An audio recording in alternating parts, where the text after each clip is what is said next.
Ang problema lang with excise tax is malaki mawawala sa kaban ng gobyerno. At mayroon ding anggulo na hindi siya equitable dahil kung marami kang sasakyan, makikinabang ka rin doon sa pagtanggal ng excise tax. So magkano yung projected loss? I think, ano lang to Kahit ballpark. ballpark ko lang natatandaan ko last time na kasi maraming beses ito napapag-usapan It's around 300 billion ang mawawala. It's a substantial amount na mawawala. So 300 billion across, gaano katagal yun? 1 year. 1 year. Oo. So, we have to also remember that we came from a very low growth last year. So, 4.4%, which is below target.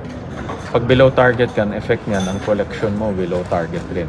Ang immediate na nakikita kong kailangan is pwedeng itap ang contingency fund ni Pangulo at least around 3 billion para ma-activate na yung Pantawid Pasada. Yung Pantawid Pasada kasi ngayon, meron yung threshold 80 billion kaya hindi malabas-labas. So, itap mo na yung contingency fund. Sa ngayon kasi, I was looking at the numbers from February to now, ang increase ng petrolyo is about 15% globally. Increase in pricing. Ang problema sa atin, hindi pa tayo nagtataas ng pasada, ng pamasahe. No? So, maiipit talaga yung drivers. So, I think immediately what we can do is to support the PUV drivers. No? At dito lang sa increase of 15%. Pero sir, yun naman talaga yata yung condition. Hihingi lang siya ng authority kapag umabot ng 80. Yes, So, I can consider that. But I can even consider so, that. there will be a 300 billion loss if that would happen. Kaya nga, let's see, you have to approach this in two fronts. Yung, first of all, right now, we can implement the targeted na para lang hindi mabigatan yung mga drivers natin. Ako, I suggest we tap on the contingency fund already.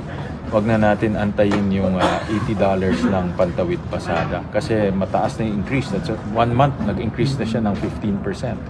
No? So, at hindi ka nag-i-increase ng pamasahe. Ngayon, pag umabot na ng $80, worst comes to worst, at nag-prolong, hindi lang 1 day yung 8, nag-prolong siya, let's say 1 or 2 weeks, then let's study carefully. Kasi ang offshoot niyan is yung excise tax, ang laki mawawala ang worry ko kasi, we're coming from a slow growth, baka hindi natin matamaan yung collection natin. So double whammy tayo. Nawalan ka ng 300, hindi mo pa makukollect. Sir, to be sure, yung 300 mawawala kapag ni-reduce yung excise tax Pag once tinanggal. it reaches 80. Yes, pag tinanggal. Once for 1 year. 1 year yun, sir. Pag tinanggal. Sir, under ng budget ng But 1 year yun, in 300. So prorated yun kung gaano katagal tatanggalin. So kung 300 a month yan, so mga around 30 billion a month yan. Malaki rin. Malaki rin.